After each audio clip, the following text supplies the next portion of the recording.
Professor 吴志銘。雷老师以及我们来自日本的学手大哥大家好。我们接下来下一场，我们很荣幸邀请到湖北大学的雷老师，他同时他也是我们国立体大研究所毕业的学弟。他目前呢在湖北大学他们的实验室专门在做那个心脏生理一些运动上影响，还有蛮多杰出的研究成果。接下来就请雷老师为我们分享他过去这几年来的精辟的研究贡献。So, good afternoon, everybody. It's my great privilege to present my findings in front of all of you, and I sincerely thank TSEPA for inviting me to this meaningful conference. It means a lot to me because when I was a graduate student, I benefited a lot from this meaningful conference. So, the talk for today is the influential factors of post-exercise hypotension and looking at the insights into cardiovascular health. Here is the talk contents for today's. I will first introduce myself to all of you, just in case you do not know me. And then I will start the definition of post-exercise hypotension, also known as PEH. So what are the influential factors for post-exercise hypotension, like the critical power threshold, synergistic effect, and supracritical power threshold, and how it contributes to precise exercise prescriptions, and what are the mitigation strategy for post-exercise hypotension. So I originate from Taiwan. Hsinchu is my hometown. I obtained my master's degree at National Taiwan Sports University, and upon the completion of my master, I moved to Massey University, New Zealand, to pursuit of my PhD under the supervision of Professor Toby Mondale and Professor James Cotton. After 4 years of my PhD, I successfully obtained JSPS postdoctoral fellowship and did 2 years of temperature regulation research at Kobe University. Finally, at 2020, in November, I moved to China to begin my independent career at Hubei Normal University. So my previous topic for research interest is in temperature regulations, but since I moved to China, I become fascinated in hypoxia research, looking at ergogenic aid of caffeine, and looking at exercise performance. However, the theme for today's lecture is post-exercise baroreflex. We want to highlight the double-edged sword nature of post-exercise hypotension, so how it contributes to our cardiovascular health, and how could it contribute to post-exercise syncope. So what exactly is post-exercise hypotension? So following dynamic exercise, there is a consistent and progressive drop of arterial blood pressure right from the cessation of exercise to the window of 24 hours. So this lower of arterial baroreflex as compared to baseline is the key mechanism of which exercise intervention is effective to lower our cardiovascular health, especially blood pressure reductions. So there are two highlighted mechanisms for post-exercise hypotension. One is related to the central mechanism, and one is related to the peripheral mechanism. So during exercise, for the stress reflex and also the production of substance T from your skeletal muscle contribute to the release of neurotransmitter inside your nucleus tractus solitari inside your medulla. So the neurokinin 1 receptors from the first order baroreceptors release a neurotransmitter called GABA from the axon terminals, and this binds to GABA specific receptors from the second baroreceptor into neurons. And so the greater binding of these neurons exerts a less inhibitory effect for our blood pressure, for our sympathetic nerve activity. So you can increase your blood pressure significantly during high intensity exercise. However, following the cessation of exercise, this response suddenly stops.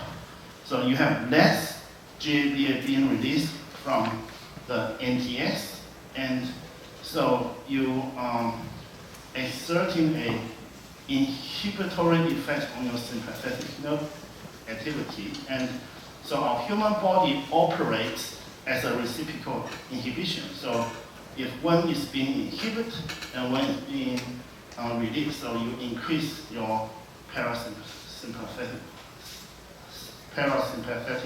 nerve activity, and it passes through the spinal cord and then to the nerve, causing vasodilations. And this is the central mechanism of PEH. And the other thing is related to the peripheral integration, that the mast cell near the skeletal muscles contribute to the release of histamine and binding to the histamine 1 and 2 receptors and contribute to cutaneous vasodilations. Why this is the case is because if you use specific drug antagonists to blockade these receptors, you will not get post-exercise hypotension and hence post-exercise hypertension. And that is done by John Holloway Group at the University of Oregon. So pH is a double-edged sword, so we need to understand how and why those factors could influence pH. So post-exercise hypotension is potentially influenced by postures, training, hydration, and exercise intensities. And for my laboratory in Hubei Normal University, we endeavor to unraveling those influential factors of post-exercise hypotension. So the studies that I'm about to show you today relating to these 5 interrelated papers published from my laboratory. And please allow me to show you one by one. So we know pH is a double-edged sword. Only one thing it can be benefit to our cardiovascular health, but excessive drop of blood pressure following exercise could contribute to post-exercise syncope. And that is the dizziness of your body following high-intensity exercise by reducing your brain blood flow. So why is it important? So we can maximize the effect for pH, contribute to precise exercise prescription, while and acting an effective strategy for post-exercise hypotension. So the merits of high-intensity exercise training are well known. We, in our laboratory, we conduct a 4 weeks training and 4 weeks detraining for looking at VO2 max and cardiovascular function. And what is interesting is that we show that VO2 max was higher in post compared to pre, but in detraining it returns to baseline, so confirming the detraining effect. And we are fortunate enough to conduct this kind of studies, especially this is during the COVID-19 lockdown period in Hubei. So participants strictly controlled as their home 4 weeks without any exercising. What is interesting is that if we measured echocardiogram, we saw a greater ejection fraction from your left ventricle following 4 weeks of high-intensity exercise training. What is interesting was that after 4 weeks of detraining, the ejection fraction was still higher than pre-training, yet there is no change of arterial blood pressure. So by further looking at the superior and inferior vena cava, we found the increase of vasal diameter. So there are more empirical evidence highlighting the high-intensity exercise is superior than moderate intensity exercise training in terms of blood pressure reduction, increase your ejection fraction and increasing vasodilations. So we think, so high intensity exercise training is superior than moderate intensity intervention, could be ranging from an acute bout of high intensity causing different physiological responses. But up until 2 years ago, there's not many people highlighting the acute effect of high intensity exercise training compared to moderate or low intensity. So this is our hypothesis of our series of studies. So we think high intensity exercise, you will then have higher recovery core temperature, also called post-exercise hypothermia.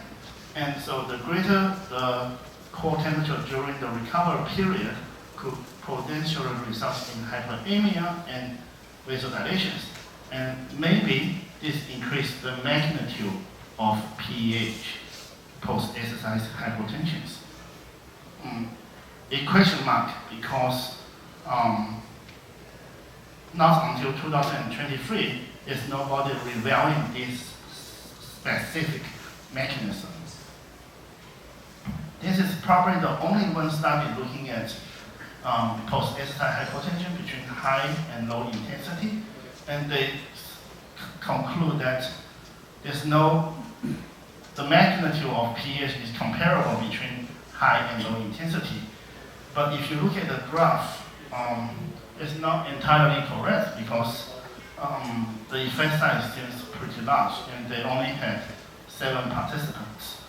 So this is the one limitation. And the second one, they failed to consider threshold intensity domains. So what is threshold intensity domain? So we know the threshold intensity domain is demarcated by critical power threshold. There are 3 intensity domains. Above critical power threshold is severe intensity domain, and between gas exchange and critical power is moderate or is heavy intensity domain, and below gas exchange is moderate intensity domain. And so the critical power is virtually if you perform 4 constant loads of exercise or 5, you get this hyperbolic relationship. And the asymptote of this hyperbolic relationship is your critical power. And the area underneath each dot is called the W prime. That is the finite amount of work that you can perform above your critical power. So from that, you can utilize this power duration relationship to accurately control for limits of tolerance for your type 2 exhaustions. And this is how we're going to base our study looking at different intensity domain on post-exercise bowel reflex. Traditionally in exercise physiology, and this is Professor Shen may be well familiar from your book from Mercado and Ketch, and that is originated from David Poole and Geyser. So usually we utilize this linear relationship between power output and VO2 max or oxygen uptake. So below gas exchange threshold, this is feasible. There's a linear relationship and steady state can be obtained. But if you perform above gas exchange threshold intensity, that is what you expect the gas to be, the oxygen uptake. But when you're actually measuring breath by breath, then there is a slightly upward drift. So this, from the beginning of this line here to the end of exercise, the differences for the area underneath this curvature is called the VO2 slope component. So as you further up increase your intensity, it drifts towards VO2 max, and steady state can no longer be obtained. Previously, this using the power duration relationship for prescribing exercise comes with great criticism because it remains as a model. But not until Andrew Jones in 2007 and Black in 2017, they actually found the physiological correlates of critical power. So if you perform the intensity above your critical power, you get more blood lactate accumulations and you have a greater depletion of your phosphate creatine concentrations. And this brings up to the next question, that the greater accumulation of blood lactate could contribute for skeletal muscle metabolite reflex and could increase post-exercise vasodilations, and maybe you will see a greater reduction of your blood pressure response. But that is unknown, as Shane Hammer, they're only looking at vasodilations, but not with post-exercise hypotensions. So how this is relevant in Taiwan is that if we could indeed find out what is the threshold for eliciting greater blood pressure reduction, then it could be benefit for the hypertensive population in Taiwan, contribute roughly about 27%. So reducing the cause of cardiovascular disease and subsequently and maybe reducing all-cause mortality. So we know exercise is a medicine. So once again, if we utilize high-intensity exercise to mitigate the drop of blood pressure, it contributes to precise exercise prescription and reducing systolic blood pressure and contribute to our cardiovascular health. So with that in mind, our lab endeavor to explore the relationship between different intensity domain for post-exercise hypotension under the work-matched condition and also at exhausted state. So in short, I'd like to summarize the serious findings from my laboratory before I went into the detail of the experimental data. So we found critical power is indeed the threshold for eliciting greater post-exercise hypotension response. As you perform above critical power, then you resulted in a more drop of arterial blood pressure and greater vascular compliance as compared to the intensity below critical power threshold. So please allow me to show you the empirical evidence one by one. So in 2023, we published in Experimental Physiology. So we have 4 intensities and as a work-matched conditions. So let me explain what is meant by work-matched. So we first performed intensity above critical power to exhaustions, and then while the other 3 intensities were matched by total work done. So the higher the intensity, the shorter the duration. The lower the intensity, then you have to cycle for greater duration to match up the total work done. And as you can see in panel A, B, and C, so intensities below critical power threshold, there is a pH, post-exercise hypotension response for every participant, but they are not different significantly from each other. However, when you perform above critical power threshold, you'll see a significant reduction of systolic, diastolic, and mean arterial blood pressure from baseline. So voila, is this threshold? So what are the physiological explanations for that? But we are not overwhelmed when we saw the data, because if we claim critical power is indeed a threshold, then you first need to perform intensity domain verifications. So what are the intensity domain verifications? And to the best of our knowledge, this is the first study to actually combine with oxygen uptake kinetics analysis to looking at this specific response. So the dotted line here is the VO2 max. And you can see the intensity above critical power, steady state can no longer be obtained. It drifts or projected towards VO2 max. While the subcritical power intensity, you can see a delay in steady state. So in this case, we are confidently saying that we have mastered the threshold intensity domains correctly.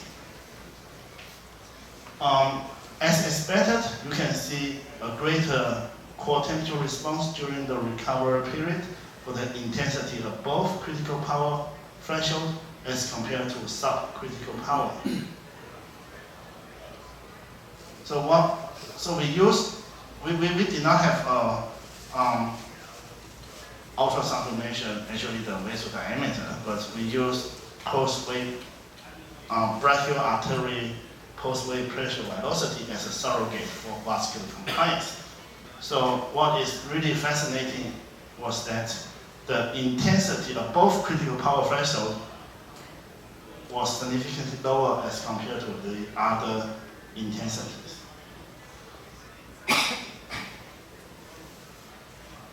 So as Professor Liu this morning highlighted, this study was rejected 3 times from MSSE to Journal of Applied Physiology to American Journal of Physiology, and finally it published in Experimental Physiology.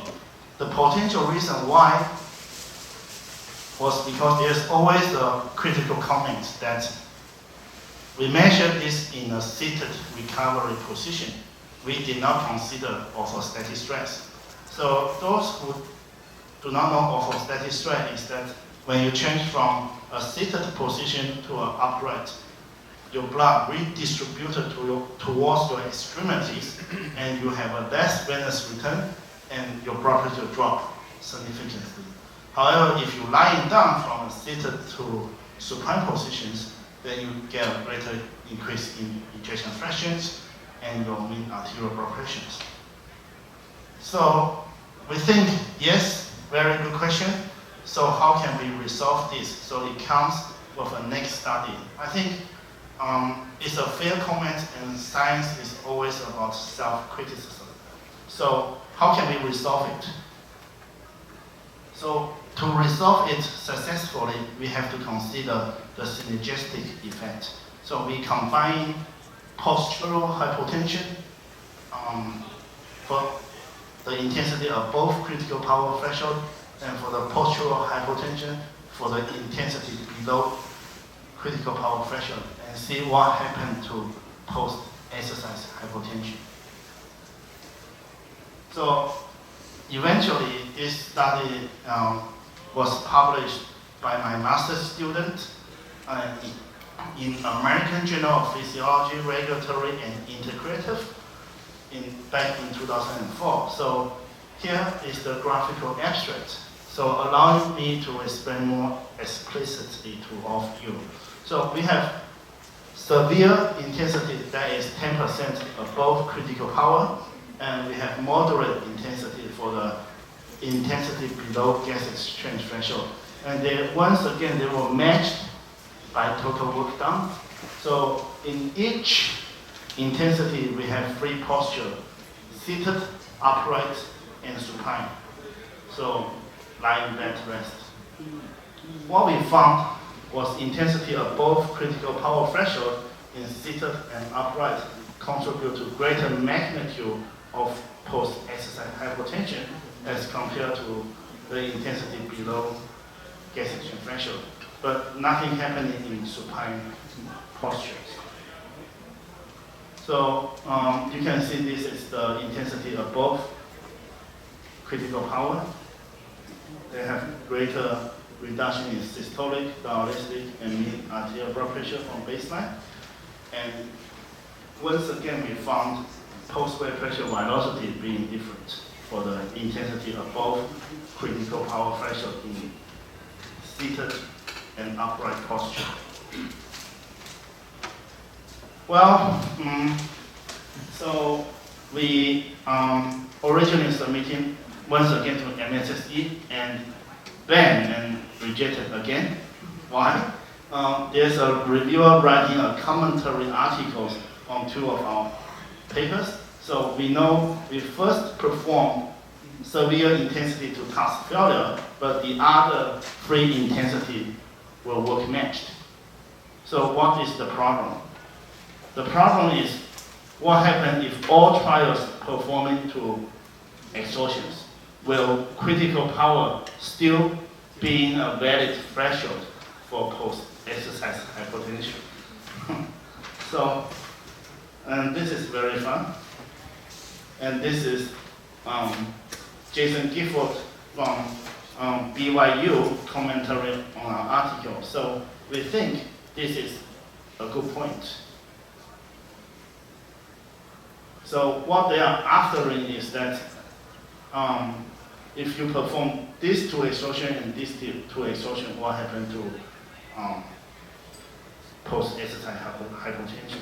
But we want to take it a bit further, that we know critical power threshold is key for post-exercise hypotension, but what happens if you go above, like doubling up the intensity for supracritical power threshold? Would it be different for vascular health? So with that in mind, we conduct another study using the power duration relationship to accurately quantify the fatigue in 6 minutes and in 12 minutes. And the rationale for that was because if you perform 12 minutes exercise 6 times a week, it's roughly equal to 75 minutes and nearly meeting up of the WHO guideline for vigorous intensity. And from my master supervisor, Professor Wei Piwen, they published in Lancet saying 15 minutes is the minimum for vigorous intensity. And if you go above 15 minutes more, you contribute to more mortality reductions. So this is why we designed this specific task failure duration to looking at our vascular health. So this time we successfully published in MSSE, and that was just being accepted a month ago. So in this case, we have to ask, we utilize the power duration relationship to quantify the exhaustion in 12 minutes, in 6 minutes, and we perform 50% gas exchange threshold and CP to exhaustions. And what is interesting was that we once again confirming critical power is indeed the threshold for post-exercise hypotension. So allowing me to explain you more explicitly. So in this trial, subcritical power, you're performing more work. So the total work done was significantly greater than work rate 6 and work rate 12. They still have post-exercise hypotension response, but the magnitude of the pH response was less as compared to the intensities above critical power. But there was no differences whatsoever for the work rate 12 and work rate 6 in terms of pH and post-weight pressure velocity. And thereby we can confidently conclude that critical power is indeed the threshold, irrespective of the total work done. So we once again perform intensity domain verifications. You can see work rate 12 and work rate 6. At the end of the exercise, there's no significant difference between VO2 max. But in 50% GET and CP, the delta, you can see a delayed response in obtaining steady state. And the amplitude for slow components is once again being different. So by merging all those studies together, what we found was that this is the critical power threshold line, and the intensity above critical power, you can see contribute to a significant drop of systolic, diastolic, and mean arterial blood pressures, as compared to the intensities below the critical power threshold. To looking at the time course response is exactly the same. So the blue line, blue dots was the 40% GET and CP. You can see it's been significantly different from work rate 12 and work rate 6. But work rate 6 and work rate 12 resulted in the same change of blood pressure response from baseline. And the same goes with the area under the curve by performing integrations. But this is a little bit interesting. So because the 50% GET and CP was performed to exhaustions, they have more total work done, so the magnitude of post-exercise hypothermia is actually greater, yet the post-weight pressure velocity showing the opposite result. So in this case, we think they are more on the central or peripheral integration, and it's not related to post-exercise hypothermia. Another reviewer from our medicine article comment during the rebuttal process. So they want to see whether it's more applicable to the general populations, and they want to see what is the heart rate max in these trials. And so this is in our rebuttal to the reviewer and Professor David Cruz, who handles our article in MSSC. So interestingly, we found the heart rate for 95% heart rate max greater. It contributes to greater post-exercise hypertension and post-weight pressure. So we measured heart rate from the maximum exercise, and we divided from the last 30 seconds of the different intensity domain trials. But I think to further resolve this in a practical world, we need more experiments. But that is fitting the topic for today, being a wearable device conference. So this is why I'm presenting the data. This is the meta-analysis that I'm currently working on. So we summarized the studies for using fixed percent VO2 max, and you can see there's a great variant for the forest plot, nearly crossing the no effect line.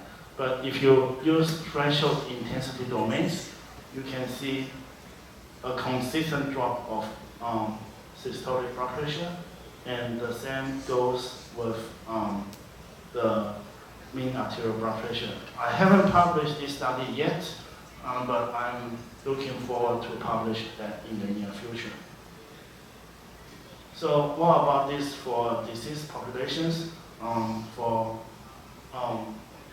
high intensity intermittent training in disease population, it revealed the same thing. So greater the intensity is always beneficial for disease populations. So what is next? So this is the project that is ongoing in my laboratory, but we haven't quite finished yet. And that is collaborating with the university hospital.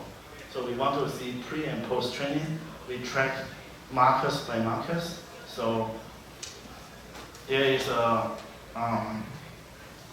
neurologist that can perform muscle sympathetic nerve activity for us, and we can measure all these markers. And we want to compare normal versus hypertensive. So from the acute bout of exercise, how this changes to day-to-day can eventually contribute to greater cardiovascular health. So previously, I summarized that for the intensity-dependent factors for PEH, and we know PEH is a double-edged sword. So one is good for our health, but on the opposite side, excessive drop of blood pressure in upright position could contribute for post-exercise syncope. So what are the pragmatic intervention that you can look at is hydration. So we know dehydration can reduce plasma volume and reduce less venous return and contribute to greater magnitude of pH. But if you replenish water, then you found the opposite result, that you can decrease the magnitude of pH. So what are the current research limitations? We know dehydration can achieve via active and passive. So active one is simply exercise, right? So I ask you to exercise outdoor for 30 minutes, and we measure pre and post weight change, and that's active. And passive is you simply restricting fluid intake and sit in the hot room to lose your water, your plasma volume. So in this case, you rule out the exercise-induced effect. So previous study, they are on hydration status on post-exercise barrel reflex is looking at the active one. But that becomes a problem because everybody started with euhydration status. And some people sweat more and some people sweat less. So the person who sweat less could still be in euhydration status.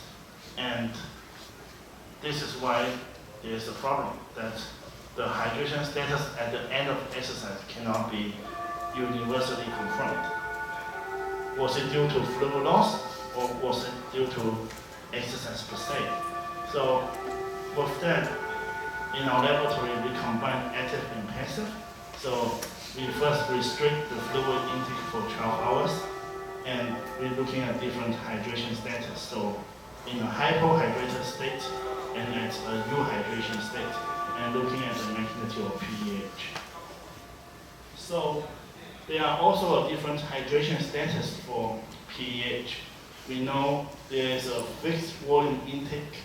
So this has to be done for euhydration status, but there's no study done on different hydration status by manipulating the different initial hydration status with passive dehydration. So fixed volume intake was how much water you lose, then you replenish the same amount, right? And another one is elevator. So elevator seems more confusing to each one of you. So elevator means you drink based on your thirst sensation. So when you are thirsty, you drink more. And when you're not thirsty, you drink less. And we measured how many times they drink, and also with the total volume they drink. So why I want to do this study is because it can indeed have a significant contribution to post-exercise hydration strategy and preventing post-exercise syncope. That was published in European Journal of Physiology, and I also presented at 华人生理学会, and I thank Professor Liu Yunong for commenting this during my presentations. So let me explain in short. So we have 4 trials: euhydration, dehydration, dehydration with fixed volume intake, and dehydration with elevated intake. So in terms of the magnitude of pH, we found the magnitude of pH was greater in dehydration versus euhydration. And when you replenish water, the magnitude of pH is similar for euhydration, but different between dehydration and the fixed and the elevated. So when you replenish water following exercise, you can mitigate the significant drop of blood pressure. But despite this, we found a really interesting result. If you chuck a lot of water by using fixed volume intake, then you can reduce your post-exercise hypothermia response more effectively as compared to elevator and dehydration. And also your heart rate goes more quicker during the recovery period. This is our experimental design. So minus 12 hours to minus 24 to minus 12 hours. For the dehydration trial, the limit to 1 liter of electrolytes, and we measured weight, finger prick, and then venous blood on the time 0, and then after the at the end of the recovery phase. And then for the total fluid consumption, there's no differences between the fixed and the elevator. But I need to remind all of you that the fixed volume intake is that you chop exactly the same amount of fluid lost immediately after you complete the exercise. So let's say you lost 1 liter of fluid, then you immediately replenish the same amount, and you're looking at the post-exercise hypertension response.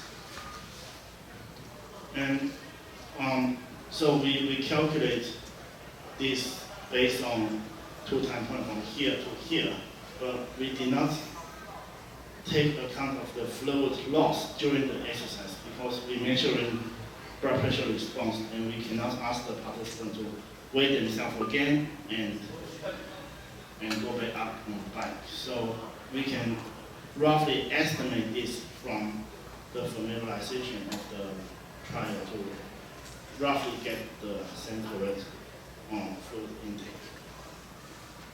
So confirmation of dehydration status, we can see from plasma volume change.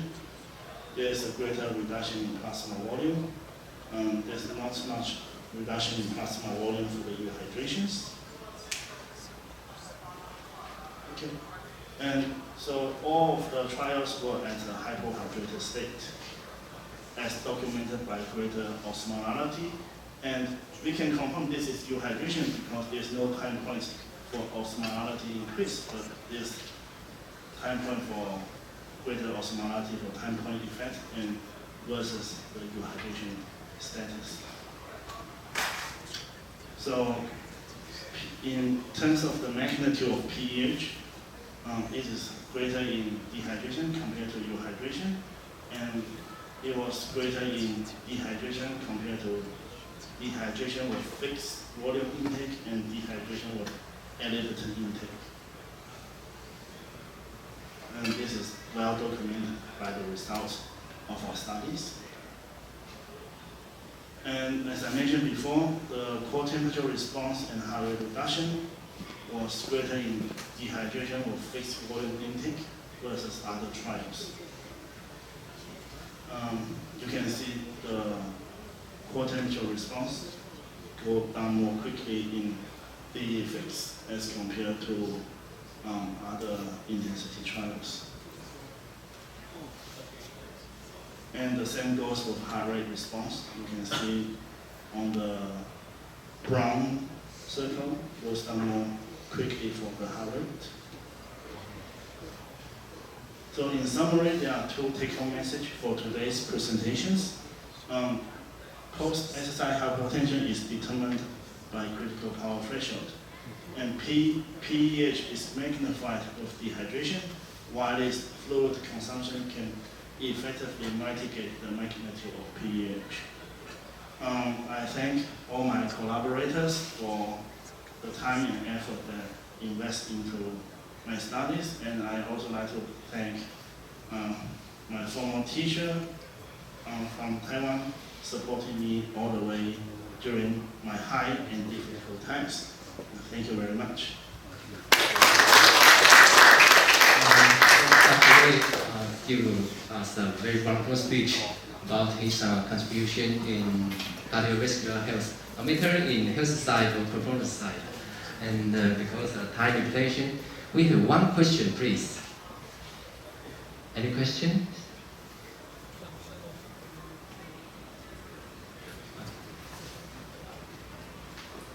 Thank you. doctorate for your comprehensive studies.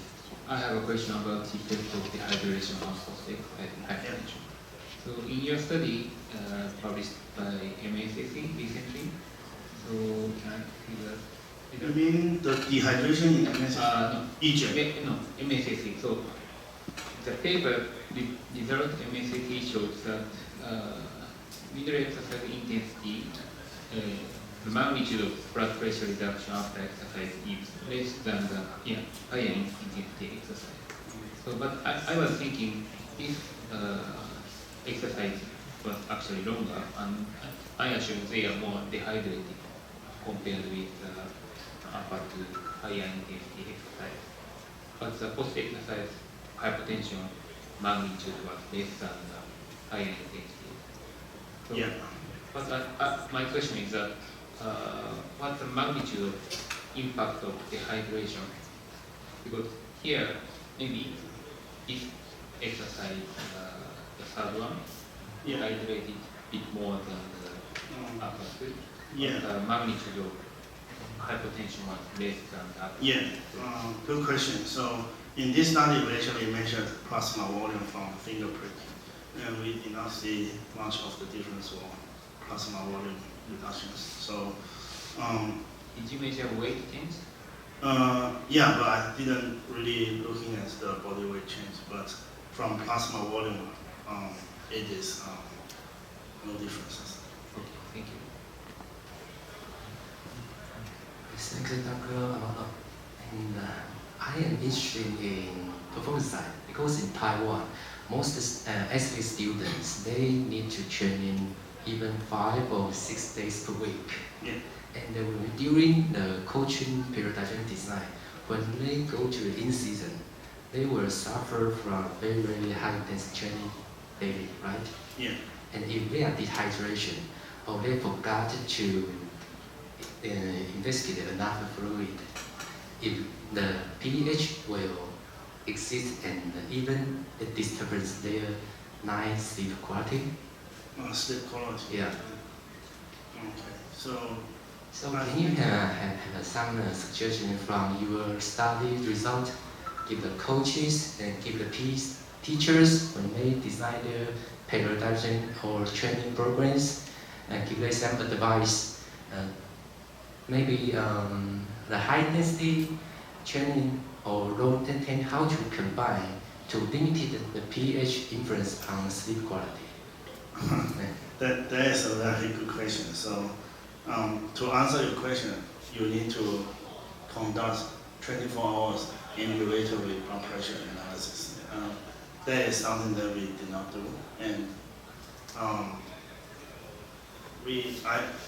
I don't know the answer for that because so for my last study we found you replenish the fixed volume intake, you can mitigate the pH response. So maybe for athletes to quickly reduce their syncope and fatigue, then you can chuck using the fixed volume intake to mitigate your pH. But in terms of recovery perspective from your heart rate, you need fixed volume rather than elliptical. So it depends. If your question is just to restore your blood pressure, then based on your thirst, it's okay. But if you want to recover your physiological function, then fixed volume intake is a preferred choice. But will this contribute to 24 hours during your sleep quality time? That is something that we do not have the data with. And it's a very good question, and it's very practical to the pH world. I think, yeah, I do not know the answer because pH can last for 24 hours, but we don't know how the ambulatory blood pressure is going to behave using different hydration strategies. So,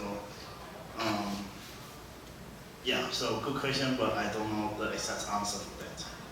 Maybe in the future, maybe a doctorate student can study because many students especially the athlete students, their nice sleep quality and daily life management is not very good.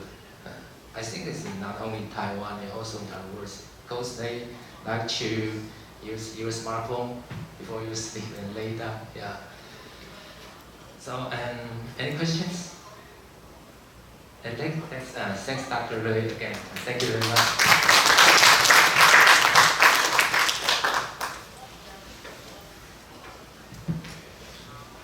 再次掌声感谢为我们带来精彩的演讲。